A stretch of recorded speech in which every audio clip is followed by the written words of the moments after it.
call it that. Playing a Tidle radio at just 22 minutes past 8 a.m. And of course, we're still jamming to great music. You know, it's about that time for coffee with the stars. And I definitely do have a star in studio with me, the one and only Gamit, coming through, producer, musician, and everything you call artistic. Well, it's about time we get to know him and what he's doing in the industry. Well, good morning. Good morning, Olive. How you doing? Good. It's nice to have you. Nice to have you here too. Why do you always use African time though? We're Africans. That's me putting you on the spot right now. But anyway, welcome to the Morning Glory. Thank you. I'm so excited to get to know you because the little things that I've heard about you are pretty impressive. Sure. The fact that you do have very good label as well. Yes. But first, please tell us about yourself and how you got into the music industry. Well, listeners, my name is Gamit. My real name is Gamit. Yeah. Joseph Alwodo. Gamit is the real name. Yes. Okay. I don't know how I got into music. Wow. I found myself in it. How is that though? You've ever seen someone who's just good at running, an Yeah. athlete? Yeah. It's the same thing with me. I don't remember when I started loving music. I grew up loving music. Yeah. But of course, when we talk about digital recording, I started doing it, I think I was in senior one. That was 2005. Like re-recording music in studio. For fun, you know, we were Oh. trying to discover ourselves. But then I went professional in 2017. Okay. Yes, That's wonderful. 2017. So Gamit is an artist who does not know when he began. How his about music. production? Maybe you're certain about that one. Well, with production, I remember it was 2007. I was in Form 3. Wow.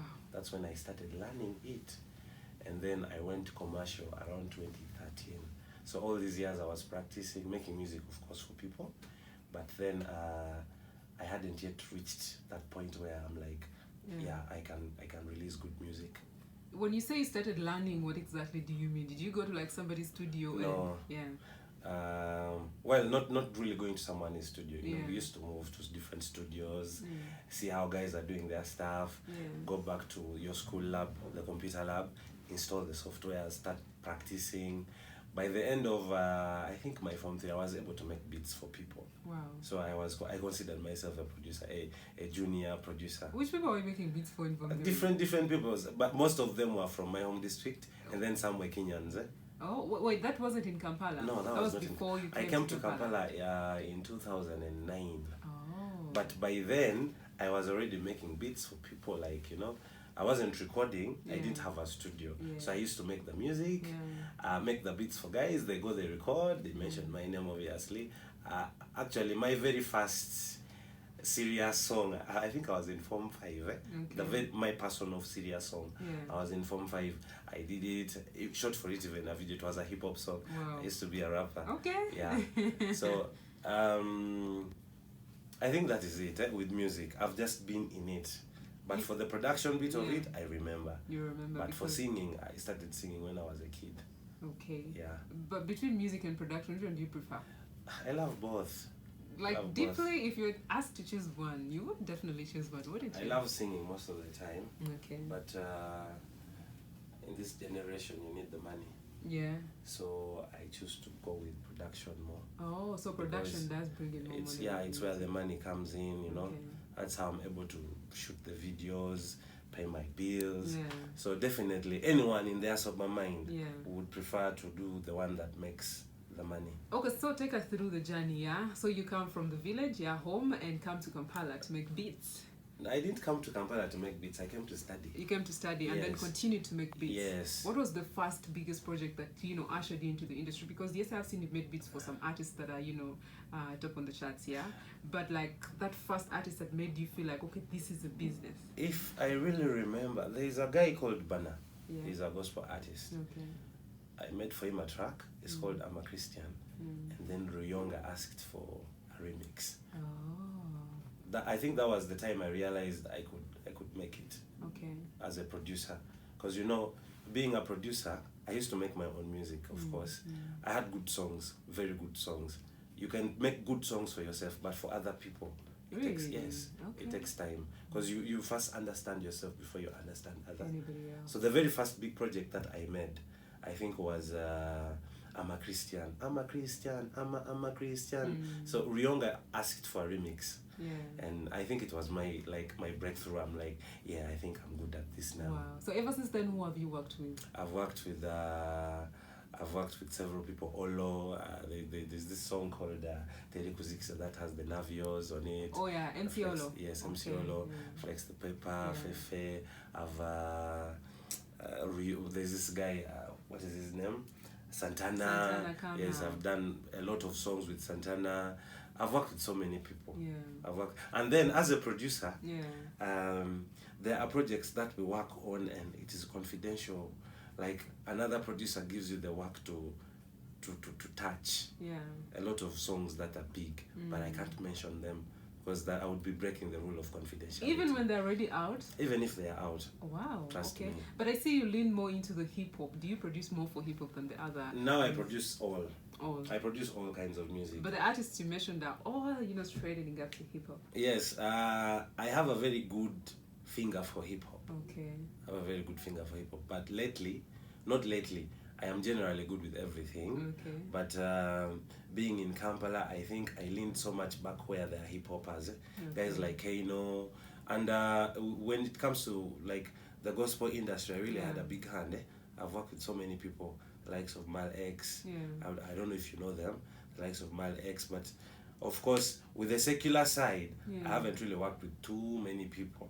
But at the confidential bit of it, there are so many. There are so many. Yes, sometimes people don't want to give out credit. Okay, but when the songs are out, do they give you the credit? They don't. I don't really want even the credit as long as I'm Why is that? You were so confident, man. And for somebody, but the confidence is amazing, yeah? Yes. But I feel like you should want the mission because you're doing music as well. Sometimes it's not good to be too hungry for certain things. Okay. Yes. What do you want to achieve 5 years from now? Because now I'm really, really... What I want to achieve, yeah, I think I am at the point of achieve. Okay, when it comes to sound, I believe I've achieved what I really wanted. Okay. Sound. Now, I always wanted to get to a point where I produce a song and they're like, this guy is good.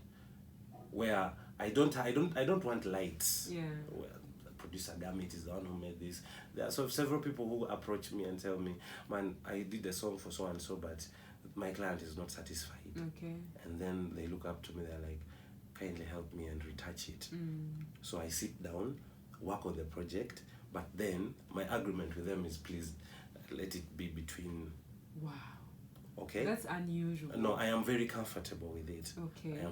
I'm very comfortable with it because I've done music for people within and outside Uganda. Yes. Okay. But what's that best feature that you say I want to work with this person again? Is it so confidential, one man? No, am I getting anything from you? Well, if there is anyone, I want to work with everyone. But if there is anyone I want to work with, as an artist, I want to work with Busy Signal. Oh, okay. I want to work with You are an all-round artist, man. First you mention all hip-hop artists, and then you do music that is not hip-hop, and then now Busy Signal. I am honestly intrigued, and I think that's definitely amazing. Thank you. But as an artist who is, coming up in this industry, of course you face the challenges as well. I like to ask this question because I really want to know. We cannot assume that they're the same, yeah? True. So what are some of the biggest challenges you faced while pushing your music? Music is the most complicated thing. It's the most complicated business. Yeah. We sing with passion. We sing with love. Yeah. We sing because me, I don't sing because I'm looking for money out of music. Yeah. I just love music. You just love music. I just love music. If someone sings something off, I feel like crying. Wow. But when it comes to pushing the music, media is not easy. Media is not easy. We're talking about media in this country. Yes, media. Okay. Not only in this country. Everywhere. Everywhere, but especially as a Ugandan. Yes. Media is complicated. Maybe you can mention a few of those your specific challenges. No, okay, I thought you wanted me to mention the media houses, but we get blue ticked. Not the house. Oh. We get blue ticked. Sometimes, sorry for saying this, we are asked for certain amounts of money, which usually it's not a problem giving. But after giving, a guy just doesn't even play your work, Okay. They start blue ticking you, they become arrogant. There are times when you approach people and they just don't want even to attend you. You text someone hello and they ask you hello. Okay, they reply hello. Yeah. When you talk about your music, that's the end. And then there are moments, this happens majorly with DJs. Yeah. You're there relaxing, you have your own personal challenges, Yeah. and then somebody just comes to your inbox and is asking you for transport to go to the station. It happens a lot of times, My God. and I find it unprofessional. Yeah. But being a nice person, sometimes and then with the international bit of it, of course, there are channels that say, oh, we play the music free of charge, this and that, but there is always a fee attached to the people. Sometimes you pull out that money and you're ghosted for good. Okay, so when you talk about a fee, I understand the need that if I have paid you, you play my song, Thank yeah? Thank you. But there's an artist who came to Uganda and was asked why they play only Nigerian music and in Nigeria they don't play Ugandan music. And he's like, the thing is about, making music that actually people want. That is not true. Really? Trust me. I have listened. I have enjoyed Ugandan music from the time I was a kid. Yeah. We have to accept the fact that Uganda or Ugandans or Ugandan music lovers love consuming foreign music. Yes. I grew up when in the early 90s, Ugandans loved Kwaito music. That is South Africa.